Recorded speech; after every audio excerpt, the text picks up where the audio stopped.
Olá, bom dia, boa tarde, boa noite a vocês, meus amigos e minhas amigas. Sejam todos muito bem-vindos e bem-vindas ao nosso espaço, o blog de João Maria da Top, seu blog Santo Nome, você, pai, mãe, curioso da educação, aluno, aluna, professor, professora. Sejam aí todos muito bem-vindos, tá? Você que me acompanha de longa data, fico muito feliz e agradecido por isso. Pessoas que nos acompanham desde a época do Orkut, Erro Grupos, Erro Respostas, muito obrigado a você que participa desse canal. Gostou dessa podcast feita com o Explica Podcast, né? É gratuito, tem uma certa quantia. Ele vai converter sua podcast no formato para o YouTube. Olha só que interessante, é gratuito, tem uma certa quantia. Depois tem que ir para a versão Pro que apaga, tá bom? Deixa eu mandar um grande beijo para a minha amada Elisângela, um beijão para o meu amado filho, irmão de Papai Tiago de Ontem. Hoje, dia 19 de março de 2024, no meu relógio são exatamente 22 horas e 21 minutos, em ponto fala ao vivo e definitivo da cidade de Indaiatuba, que pertence à região metropolitana de Campinas, interior do estado de São Paulo. Vamos falar um pouco sobre a democracia à deriva, né, nesse episódio. E a gente observa aí que o Brasil, nós temos instituições e essas instituições se consolidam, né, e existem para servir quem? Ao povo. Correto? O conceito de nação aqui nesse país, como um todo, ele se solidificou na batalha, na guerra com o Paraguai, onde teve a tríplice aliança Brasil, Argentina e Uruguai. O Brasil e quem habitava esse país, todos se uniram, né, ao exército ali e tal, para enfrentar o inimigo.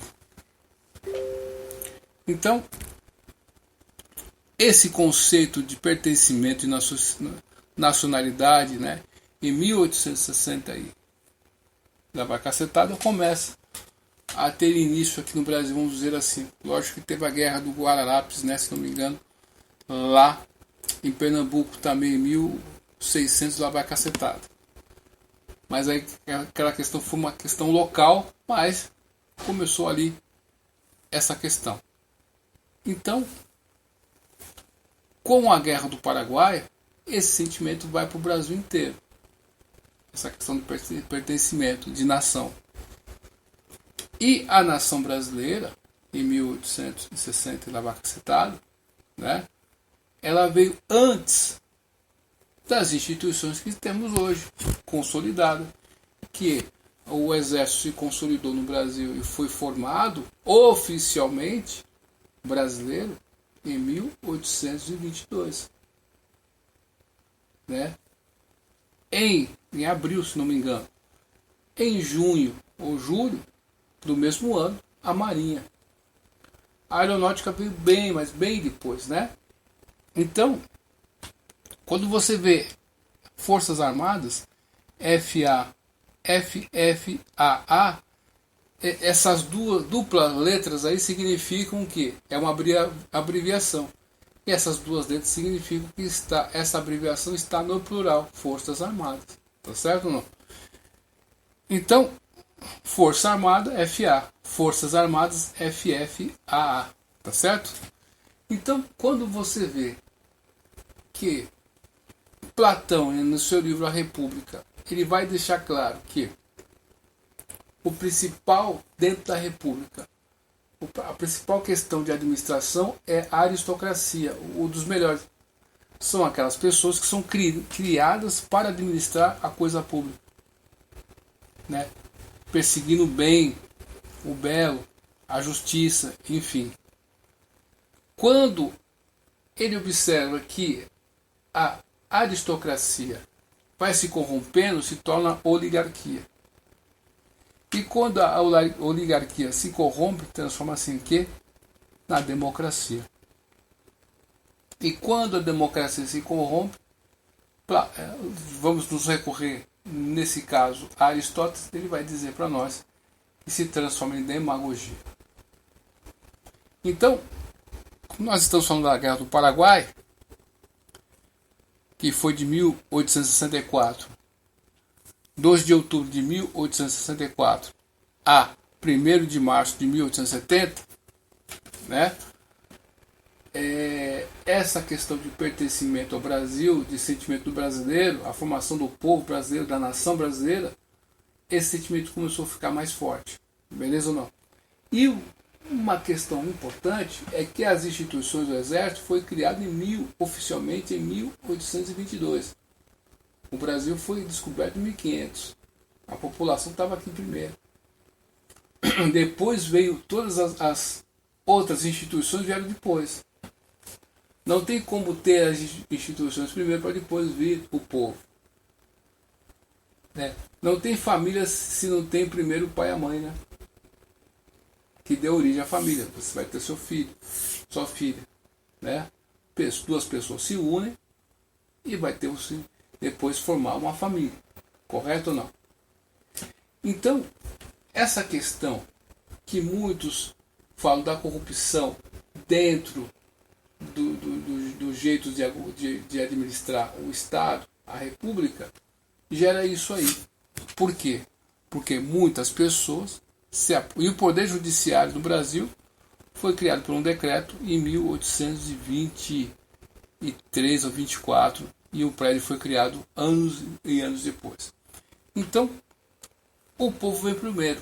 Então, o governo para o povo significa que os anseios populares precisam serem ouvidos. E é o governo da maioria.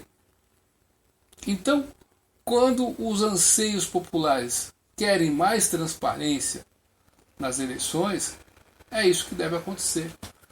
Um ponto que eu queria observar, pelo menos é o que eu vejo. A gente conversa com as pessoas na rua, é a percepção. Eu vou falar de algumas cidades que eu estou sempre em Americana,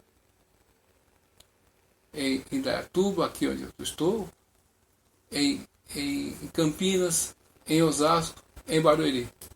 Essas 3 cidades, eu sempre estou nessas 3 cidades. E São Paulo, né? Então, essa percepção, essa propaganda que alardeia que o Brasil está dividido, não é verdadeira. Então, o atual presidente, Luiz Inácio Lula da Silva, que ele tem aí metade, não é verdade. O que ele tem agora de popularidade aí, gera em torno do quê? 20%, né? Nem isso. Então, o que pode acontecer? Nós sabemos que também, dentro de questões da tomada do poder, ela tem 4 fases: a tomada do poder, os expurgos, a contra-revolução e a normalização. Então, meu amigo e minha amiga, o povo na rua, você pensa que não dá em nada, mas o povo na rua que denota, né, o clamor popular que denota quais os rumos o povo quer. Então o povo é soberano, mas quando algum burocrata chama para si e orienta toda uma população através de canetadas aí, que contrariam todo o rito normal do processo, devido ao processo legal, como dizem por aí, né, do Estado Democrático de Direito, nós estamos vendo que isso aí deixou de ser há muito tempo uma democracia. Não é isso não. Então, a democracia, a república é constante vigilância. Tá certo? As instituições elas existem para servir o povo. Não é verdade? Então, essa é a função. Quando você inverte essa questão, porque pode se corromper, essas instituições serão administradas para servir os interesses não do povo, mas de um pequeno grupo, de uma pequena elite. E aí nós vamos resvalar o que na onde? Sempre vai ter uma elite, né? Gaetano Mosca, né? E Pareto, eles tinham essa questão da teoria das elites, né? Então sempre vai ter uma elite, a elite raposa e a elite leão. Quando você está no jugo da elite raposa, você está ferrado. Quando você está no jugo da elite leão, você vai se dar bem. Então, meu amigo, minha amiga, estas coisas que acontecem no Brasil, de você perceber que algo está estranho, Por exemplo, no Brasil, quem pode julgar, tomar decisões e restringir certas questões é um juiz. Outro membro de outras questões civis não pode fazer isso. E a gente vê certas questões sendo criadas aí, né? Então, nós temos o marco legal da internet e outras coisitas mais. Mas mesmo assim, você perceba que o povo clamou por voto impresso. Você vota digitalmente, e digitalmente vai seu voto, e aliado a isso aí vai o voto impresso, como tem no Paraguai, por exemplo. Por que esse clamor popular não foi atendido? Tá certo ou não? Então, nós vemos aí que a república, ela precisa, e a democracia, ser aperfeiçoada. E como que acontece isso aí? Tá certo? Mas quando um grupo, né, ou outros grupos anteriores aparelham as estruturas do Estado, essa estrutura, esse órgão, né, esse aparelho é um conjunto de peças que juntos cumprem uma função. Qual que é a função das instituições? Servir à população, servir à nação. Essa é a função principal, sine qua non. Não podemos perder isso de vista. E o Brasil sempre está passando por um laboratório. Tá certo? Eles estão testando certas questões dentro da lei e estão tentando aí ver onde pode ser aplicado isso. Então, é um grande balão de ensaio aí. Nós recentemente vimos aí a fuga de prisioneiros em Mossoró, no presídio de segurança máxima.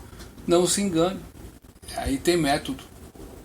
Então, eles provocam uma situação, criam um distúrbio e propõem, futuramente vai ser proposta uma solução para sanar esses problemas. É sempre assim, você cria um problema e vem com a solução, né? E, meu amigo, minha amiga, é isso. Espero que você se encontre bem do outro lado aí. Se gostou dessa podcast, dá um like. Se não gostou, dá um dislike. Comenta, compartilha isso aí. Duvide de tudo. Depois duvida do estudo de hoje, porque amanhã pode ser tarde. Até mais, tchau.